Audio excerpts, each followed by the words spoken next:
expectations are a hell of a thing. Every now and again, I discover a movie that I haven't really heard anything about, and I have this preconception of what I'm going to get. In fact, this one here from Treasured Films, Stuart Gordon's King of the Ants, was one of those movies. Now, I knew nothing about this other than Stuart Gordon was the director, a director whom I particularly love. I love his kind of films. They're always interesting, fun, and balancing over different kind of genres. King of the Ants was a movie that led me to believe it was going to be something more. I was thinking horror, I was thinking some kind of guy controlling ants, blah, blah, blah. Whatever it was, I was not expecting this neo-noir, low-budget effort that was claustrophobic, horrible, and downright unsettling. Sometimes you gotta be a little bit ruthless. Something gets in your way, you eliminate it. The movie follows Sean Crowley, a down-on-his-luck house painter who finds himself roped into a grim deal spying on an accountant and then being cajoled and pushed into killing him for a shady real estate mogul. When the job is done, the employers refuse to pay, and suddenly Sean wakes up to find himself a target of a brutal conspiracy. Betrayed and hunted, he undergoes a brutal metamorphosis at the hands of the people who tasked him to do this job. You know, it's really, really scary what a single blow to the head can do. They wanted a fall guy. They created a monster. If this is a movie that is shot in that early 2000s visual style that feels flat, that feels as if it's been just shot in a camcorder. It feels rough. It's not polished. It feels very low budget. And that's something that really works for the film. As the film tries to find its feet and you're following our character as he's stalking the accountant, as he's talking to the real estate mogul or his henchman. It slowly starts to build up this interesting facet of Sean, a guy who's just trying to get sort of a foothold in what he is going to do for the rest of his life. And what becomes out of this is a dark, feral noir that scratches the itch of Taxi Driver.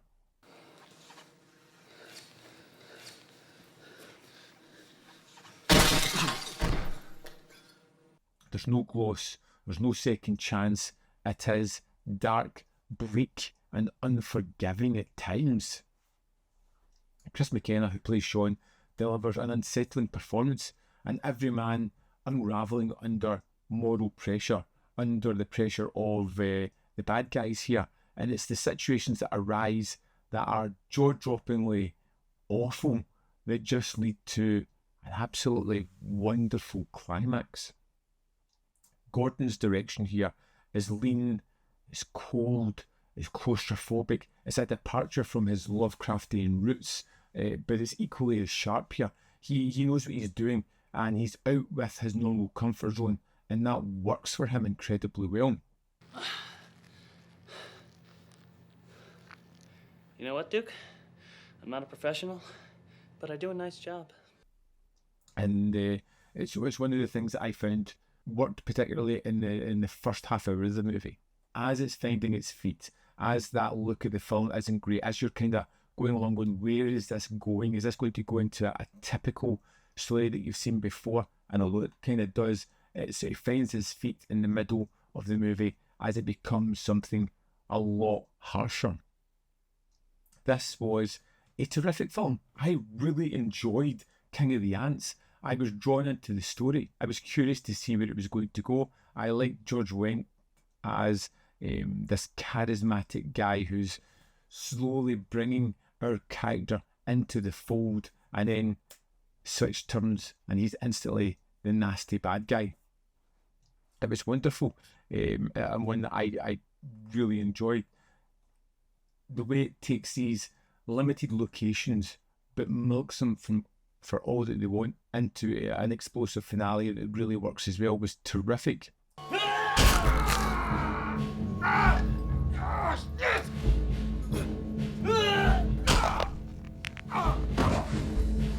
there's a kind of DIY nature about this film, not only in the filmmaking but almost in the character itself. You know, there's all this violence that's executed with household items, golf clubs, scissors, hammer, whatever's at hand in this one. Pretty much like you feel that the filmmakers have done, whatever's at hand can get brought into this tale of moral corruption. The minimalistic score is pretty good. It mixes horror with a kind of indie thriller feel, and it works perfectly well for the film. I really enjoyed this neo-noir. I didn't know that's what I was getting, and I ultimately thought it was something rather special. Now, the look of it, thanks to that early digital photography, some of the lighting, some of the character choices are sparse.